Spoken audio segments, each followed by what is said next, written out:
Hi, welcome to Onward Shift's podcast. I just want to start by saying thank you to those who tune in weekly and give us a listen. Thank you so much. And secondly, if you're new to the podcast, then welcome aboard. Really lovely to have you here, and I hope you take something super insightful away from today's episode. Today's episode is going to be a guest-free one, so there is no guests on the show. It will be me talking about my personal experience with ADHD. Now, for those who don't know what ADHD is attention deficit hyperactivity disorder, a proper mouthful. But it's also known as ADD, which stands for attention deficit disorder.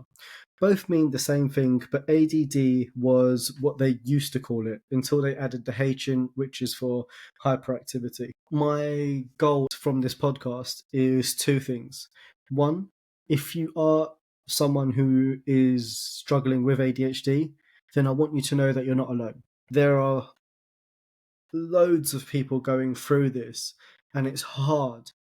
But when you're going through something hard, it's important to know that you're not alone and there are other people you can reach out to. So if you are struggling, please do feel free to reach out to me. I'll be happy to have a chat.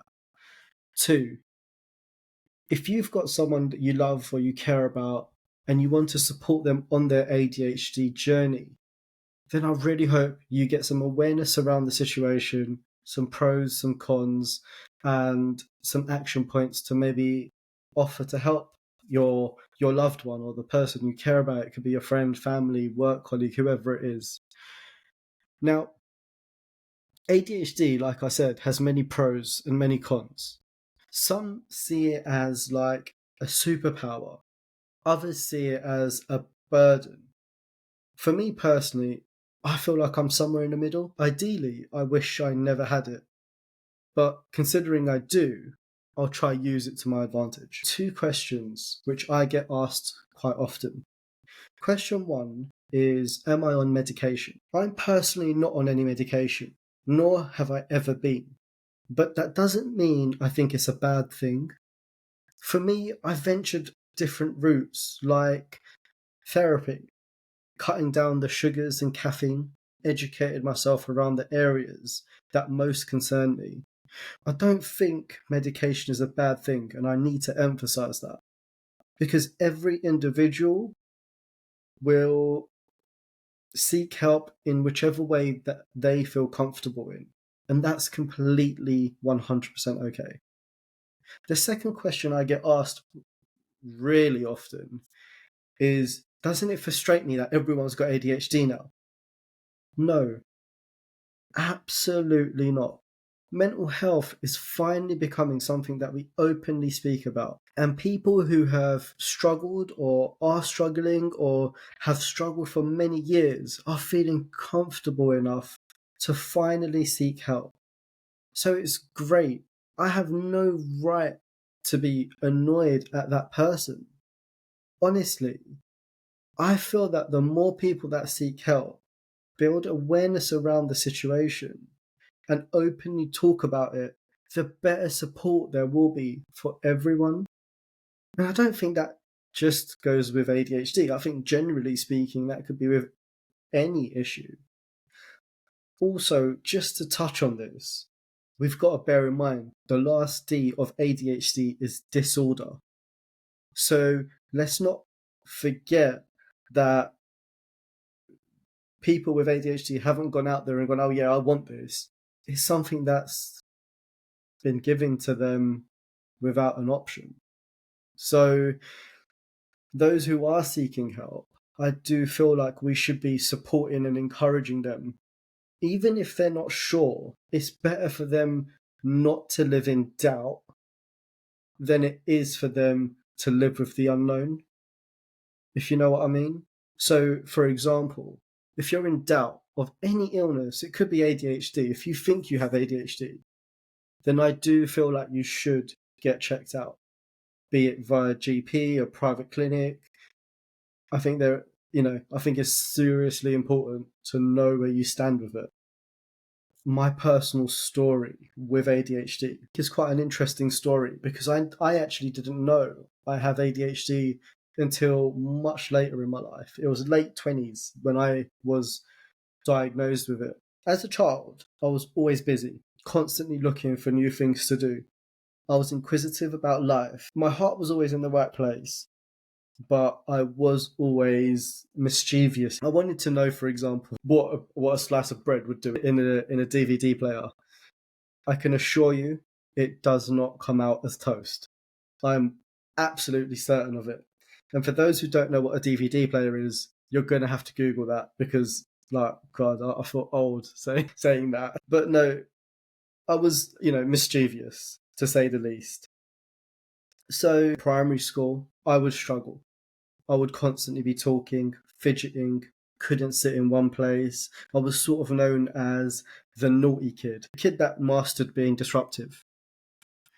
And let's fast forward to my young adult years, which brought me a lot of independence. I was so fortunate to have a supportive family, which let me basically explore life, if you like. Obviously, with that came a lot of impulse decisions, quick decisions, which I just ran with.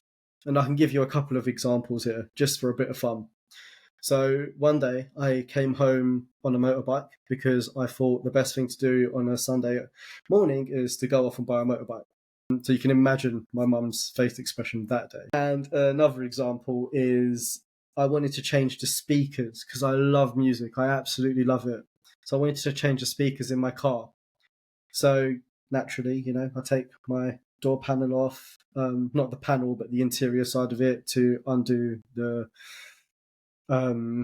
old speakers, and then one thing led to another. And by the end of the project, I'd put new speakers throughout the whole car, and a subwoofer and a boombox in the boot as well.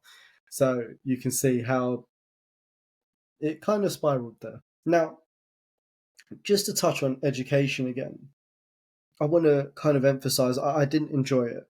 Truthfully, there were days I would actually go into secondary school or high school, whichever you call it. I would sign in, I would change my clothes in the toilets and walk back out, because I'd look more like a sixth former. Fortunately for me, I did have quite a big beard, so I could get away with it. Now, you can probably guess that I didn't pass my GCSEs, and, naturally, I didn't have many options after, secondary school / high school. So what I ended up doing is going to college, and I've become an electrician, which, believe it or not, was probably one of the best decisions I ever got convinced into doing. For example, I love the flexibility in the times. So it wasn't, Monday to Friday, 9 till 3 or whatever. It was, a couple days here. And then, the week after, it would be a couple of other days with different times. It could be Wednesdays, it could be Fridays, it could be every day of the week, but only half days. So it really, really gave me a lot of freedom, and I love that. Also, the teachers were a lot more engaging. They were so passionate about teaching. It changed the whole. It changed the whole vision I had of schooling systems, because I had that, as I said, flexibility, that passion, and I learned so much. And that's where my hyperfocus kicked in. Because not only did I love going in, I actually finished the course about a month early, because I absolutely smashed all my exams and even my practicals. Bearing in mind, I didn't even have GCSEs. So you can see, as the hyperfocus kicks in, anything does become achievable. Also, touching on another topic is, alongside, studying, I worked Monday to Sunday, doing paper rounds in the morning, worked in Next, which is like a retail store, on the weekends. I worked in a small electrical wholesaler in the mornings before college, and I worked in a bowling alley in the evenings. So you can see that I was constantly busy, constantly doing stuff. But while doing all of this, what I didn't understand was I never built good relationships with people. I would wake up in the morning and, go to one of my jobs, which I was bragging about the week before, and come home and tell my family I quit. As you can imagine, that was quite shocking to them. But a week later, I'd go find another job. So it was a constant rush, It was just that lifestyle. You're just, living, I guess, and especially in that London lifestyle, you're just kind of constantly moving forward. But from an outside perspective, and now looking at the younger me, I can see that was a constant pattern. It wasn't healthy. I wasn't building good relationships, and the truth is, it was due to my emotions. I couldn't understand or regulate them. For example, if I got told to do something I didn't want to do, the chances of me quitting were quite high. Or if, let's say, I turned up to work late and it was no fault of my own, it could have been an accident or whatever, and I got shouted at or told off or given a verbal warning or whatever it was, I wouldn't like it, so I'll just quit and leave. Now, looking back, I can see that being an issue. But at the time, I didn't understand, I guess, my emotions and how to regulate them and how to kind of deal with these situations. So the easiest thing was me to leave and just find another job. But we can most definitely talk about solutions to that a little bit later. Before we get into the cons, I want to tell you a little bit more about the diagnosis and how it come about. Funnily enough, it was at a family gathering. I was chilling with my brother-in-law and a couple of other people, and craziest thing, my brother-in-law says, "Fish, I think you've got ADHD." And I laughed, took it as a joke, took it on the chin as you do, and walked off. That's fine. But for some reason, it played on my mind. So what I did over the next few months was I consistently researched ADHD, and I just ticked so many boxes, far too many boxes for me to be comfortable now. So the next thing I do is I went to a private clinic in London. I think it was something Berkeley psychiatrists or something like that. And I went in to get tested, and I scored so high on the test that he told me I have ADHD before I even left the room. The only two things that on the criteria that I didn't have an issue with was one, losing things, and two, forgetting things. But that's because I have something called OCD as well as ADHD. And OCD is obsessive compulsive disorder. And the reason that I don't forget things or misplace things is because everything in my life has a home. Sounds really silly, but I have somehow conditioned my brain over years and years and years and years and years of training to keep everything in a certain place. OCD is a whole podcast in itself. And if anyone is interested in learning a bit more about my experience with it, then I'll be more than happy to do a podcast on it or even just have a chat with you. If you do want to learn a bit more about OCD, then you can contact me at journey@onwardshift.com and I'll most definitely get back to you. There's no issues with that at all. And if you do want to listen to more about OCD, then just let me know and I could potentially do a podcast on that as well. So now I've got my diagnosis, and truth be told, I was terrified, scared, confused, like, oh crap, something is massively wrong with me, and I don't know what to do with this information. So as you do, you jump on Google and you read more and more articles, and some of the information on Google is quite scary, but one article I come across was coaching. Go find yourself a coach. So I thought, okay, that's a quick, easy solution. So I did. I jumped on Google, found the closest ADHD coach, and had a quick discovery call with her. And all of a sudden, I'm her patient. I remember going into the room initially and just going, this is just a joke. This isn't going to benefit me in any way, shape, or form, is it? But let me just say this brief thing about coaching. She changed my life for the better. I can't emphasize how much she changed my life. Honestly, no word of a lie. She taught me what I was going through, not just in life, but in my relationships, at work, in my day-to-day. We even touched on my childhood. She made me realize that I wasn't a bad person. It was more I wasn't managing my ADHD correctly because I had no awareness on it. Words can't describe how much she helped me. She completely She completely transformed my life for the better. So that's my story. From childhood to diagnosis. I said there was pros and I said there was cons. We're going to look at the cons first, so the negatives. But I just want to remind you that if you have got ADHD, you're not alone. So all of the negatives that I'm about to say are things that I've personally experienced. And if you've got a loved one who you want to help, then I'm hoping this builds a bit of awareness for you, especially if it's a child or a brother or a sister or whoever it is. Hopefully you can support them. So I'm just going to go through these. I have written these down because it was quite a lot to remember. So 1, controlling emotions. The highs are really high and the lows are super low. Like 1 minute you'll be fine, and then another minute you'll be slumped on the sofa and you can't explain why. So now you can imagine, if I can't explain it to myself, it's so difficult to now help your loved ones or your work colleagues or your manager understand it. The number 2 is impulse. It's like quick. You have a thought, you have to action the thought. You have another thought, you have to action that thought. You have another thought, you have to action that thought. So you can imagine that becoming extremely exhausting. You're consistently running at 100 miles per hour, actioning. 3, hyperfocus. Everyone always brags about hyperfocus, and I will brag about it a bit later. But I think it's really important to bear in mind that hyperfocus has a huge negative on ADHDers.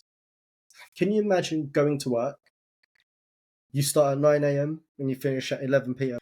And during that time, you maybe have 1 glass of water, minimal food. You can see how this can spiral out of control if you're doing this 7 days a week. Do you see what I mean? Hyperfocus is great, but it also has a huge negative impact on mental health for ADHDers. Another, I can't remember the numbers now, but we'll go on to breakdowns. Here's an interesting fact. People with ADHD can have mini breakdowns. Nobody talks about it, right? But imagine this. 1 minute, you can be completely fine, top of the world, doing your thing. The next minute, you have so much anxiety, it's unbelievable.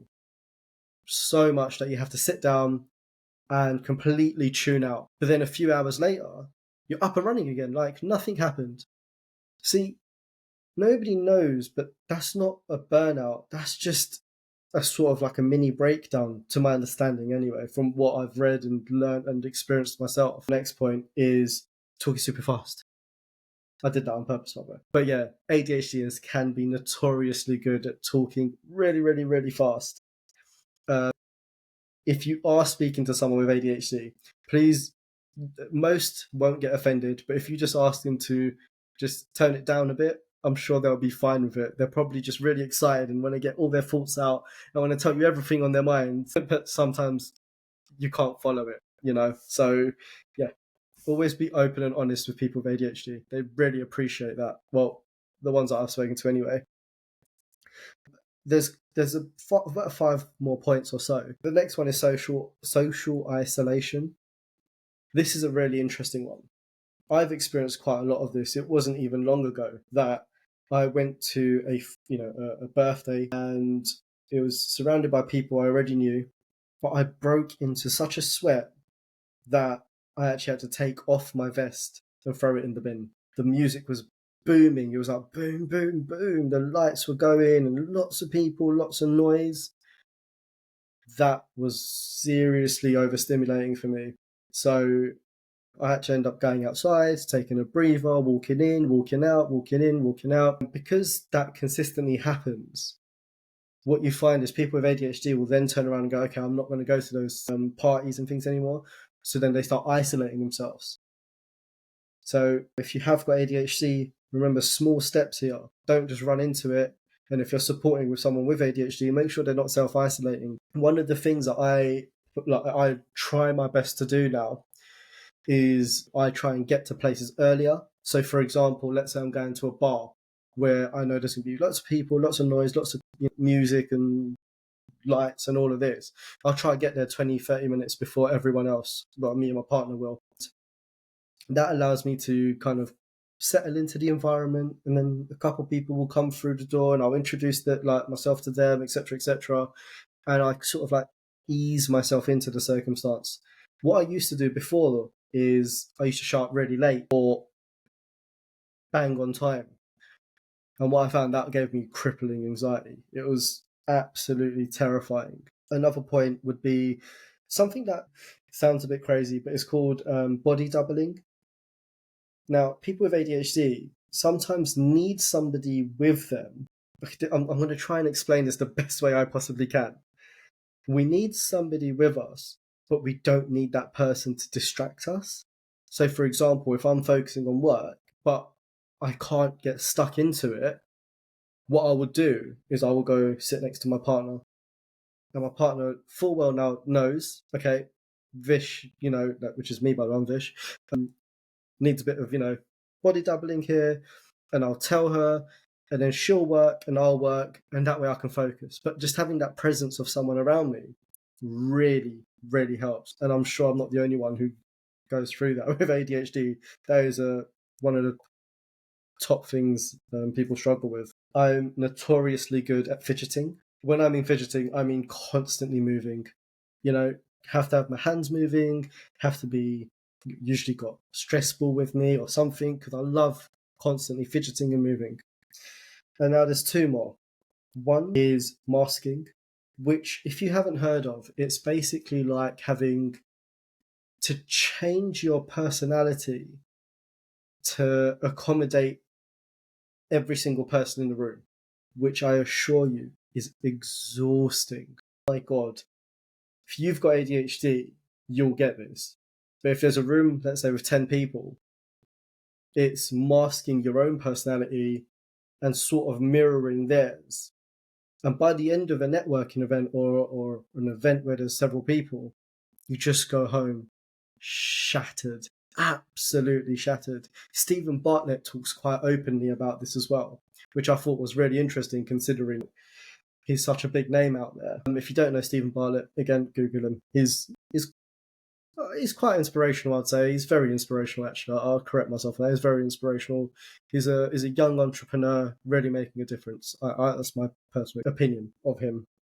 And then there's lack of attention, poor organization, forgetfulness, chronic stress and tension. So you see, living with ADHD is hard and it has so many struggles. But I truly hope, hearing them, you have a better understanding what it feels like living in an ADHD mind. And I hope that's built, I guess, awareness around it for those who can't speak properly about it. Not saying I'm great at it in the first place, but it's the best way I could describe symptoms which I've struggled with. But I have got some good news. It's not all bad. I assure you it's not all bad. There are some positives to ADHD. So let's talk about the positives. I think that's really important. We're spontaneous. We absolutely are. Our minds are always ticking, so there's never a dull day. I know there's been many times it's got 8 o'clock at night and I've gone to the missus, you know what, let's go Southend and go play in the arcade. Let's just do it. It sounds immature. I don't care how old you are, you got to play air hockey and you've got to absolutely have to stick £1 worth of 2p's in the 2p machine. You just got to do it. Come on, you just got to do it, haven't you? ADHD is we genuinely care. We put our heart and soul into what we love. Honestly, in a relationship, once we're comforted, reassured, and have that safety, we tend to stay. We're extremely solution-driven, thinking of as many solutions as we possibly can and attacking each one to solve that issue. We will go head in on most things. I want to kind of touch on this actually, because I said hyperfocus was a negative, but it also has got a positive to it. If you've got a task that needs to be done, then you want someone with ADHD doing it, as long as they're passionate about what they're doing, because the chance of that task getting done is very, very, very high. That hyperfocus, when it does kick in, is absolutely phenomenal. Another perk about having ADHD is I kind of feel like we're entrepreneurs at heart. We don't like management structures. I feel we have a much higher risk tolerance, and we're definitely go-getters and something we're passionate about. And we've got that hyper focus, which if we can manage in a healthy way, it is phenomenal. I'll be honest with you, it's got me out of a bit of trouble every now and then when I haven't been prepared for things. I'll hyper focus on something and it's like, oh, thank God. Yeah. So you can use it to your advantages, I guess. Another few things. There's another about 5 things to go. I'd say high energy levels, constantly buzzing, other than when we're not. But most of the time, we're up and ready to go. Resilience. We're quick to get up after being knocked down. Absolutely. I don't know an ADHDer who hasn't got resilience. One way or another, absolute fighters. And I love that. We're very self-aware. How can I explain this? At the right time, we're extremely open to criticism.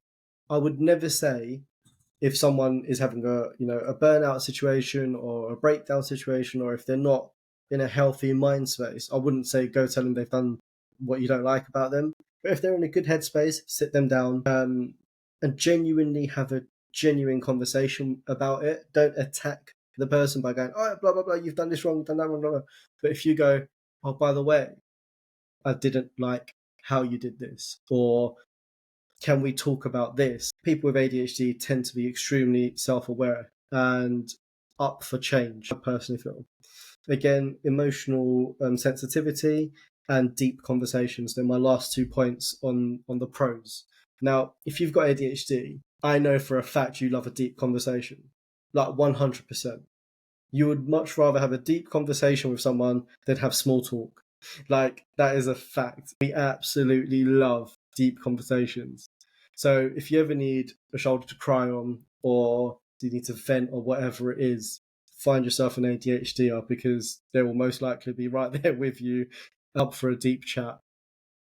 So now we've gone through the negatives and we've gone through the positives. I think it's really important to just bullet point some really good actions that I've personally taken to help me on my journey with ADHD. Exercise, I think, is super, super important. And I don't mean you have to go spend 3 hours in the gym or even an hour. It can just be some push-ups, some sit-ups, or a walk around the block. Massively helps just keeping everything level and calm, especially when you're going through a heightened stage. Even if it's a high, sometimes just need to bring yourself back down to a normal balanced level. So exercise is absolutely fantastic for that. Education. Now, what my coach taught me was learn about stuff. So, for example, if you want to learn how to control your emotions better, read about it and then go jot down bullet points of what you've read and then take action on those bullet points.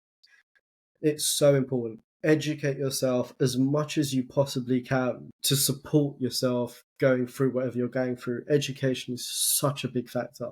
Honestly, game-changing. Now, routines and structure for me are really important. I actually plan my whole month ahead. So, for example, end of September, I would have already organised the whole of October. So I love a structure and I love to be organised. People with ADHD are notorious to be bad organisers, but they're also good at structuring. So if you've got, let's say you've got a wedding to go to, one thing I could definitely recommend is do a list before you go. So a week beforehand, jot down a list. Okay, you're going to be up at this time. You're going to be showered, brushed, breakfast this time. Then you're going to get ready and you're going to be in the car at 9 a.m. and you're going to be at the venue 20 minutes before. And honestly, structure is so important. Another thing that I've massively helped me is limit your distractions. Social media content absorbing has been really bad for me. I could end up sitting on social media for hours on end. So truth be told, I just deleted all my accounts. The company has its accounts, like Onward Shifters, Instagram, TikTok and all of that. But I don't go on it. Like, I've removed the apps from my phone. So if I have to go on it, I'd have to go on, the desktop or laptop or whatever and then log in. So it's an additional thing to do. So that I found that really, really helped me. We can also consider sleeping around 7 to 9 hours a day. Another good thing to do, which I should have mentioned in the structure, is try and mix your structure up a bit. Like keep the structure. Let's say if you're going to work from 9 till 5 and you're self-employed, try to stick to those hours, but mix up your days. Don't do the same thing every single day, otherwise you'll soon get bored and then it could break your routine. There's a handful of more points I'm gonna run through. One is seek support. Do not be shy or embarrassed to seek support. You are not the only one going through this. And there are professionals out there who will be ready to help you. I can assure you that. Then there's also a healthy diet. Something that humongously helped me was cutting out sugar and caffeine. But don't get me wrong, I haven't gone to zero because I love a chocolate bar or chocolate slice of chocolate cake or a cup of tea with a sugar. I love it. So I'm not going to delete it out of my diet. But what I will do is minimize it. So rather than having 3 or 4 cups of tea in a day, I'll have 1, maybe 2. And it helps a lot because caffeine gives you more energy. You've got ADHD. You've already got the energy. You don't need to add more energy to the energy. It can become extremely overwhelming for sure. Create boundaries. So if there's people in your life who are energy drainers, I call them, then you don't have to associate with them. And there should be no guilt around that either. If they're not, I guess, adding fuel to your fire in a positive light, then they don't always have to be there. You don't have to cut them out completely, but you can minimize the time you spend with that person or people or whatever else it could potentially be. Another really important point is create realistic goals. You absolutely should always have goals. Like I love goals. I love setting myself goals. I love achieving goals, but make sure they're achievable. Because if you set yourself a goal of, I'm going to make £1 million in 6 months, you're going to let yourself down because that's extremely rare for someone to achieve that. But if you say to yourself, I'm going to get my first 3 customers in 6 months, that's achievable and a really solid goal to push for. Another great thing to do is make sure you create safe environments for yourself. For example, when I go to a restaurant with my partner, I always used to sit facing the crowd. So if there's a window, I'd sit there facing the window. If there's lots of people, I'd sit there facing lots of people. But what I found was I couldn't concentrate on my partner or the conversation we're having. So now I flipped it around. I now face the wall or face something that isn't going to be moving as much. And all of a sudden, I've changed the environment. I can still go to those restaurants, but I've changed the environment to help me get to a more calm and safe space. And the last point is, again, I can't emphasize this any more than I already have, but talk about it. Speak to your friends, speak to your family, speak to your manager at work, speak to people, because you shouldn't be going through this struggle alone. You don't need to. There's lots of help out there. And if you really are struggling to speak to someone, then maybe read an article, just get education about it until you've built enough confidence to then just start a conversation. And if you've got a loved one, then maybe you can be the person who ignites the conversation. And you don't have to be pushy, you don't have to be forceful, just let it flow and see where it takes you. So to conclude, ADHD has its pros and it has its cons. Those who are struggling with it, I get your troubles. But I hope after you listen to this, you don't feel alone. And for those who, I guess, have someone they love or care about, I really hope a little bit more information. I've managed to share some knowledge with you that you can help your loved ones with. So remember to support yourself. Surround yourself around people who will support you. Don't shy away from it. It's not your fault. Having ADHD is nobody's fault. Own it as best as you can and talk freely about it. There's nothing to be embarrassed about. It's okay. You're okay, and you ain't a bad person. Chin up, always. Hope you enjoyed the listen. Until next time, bye for now.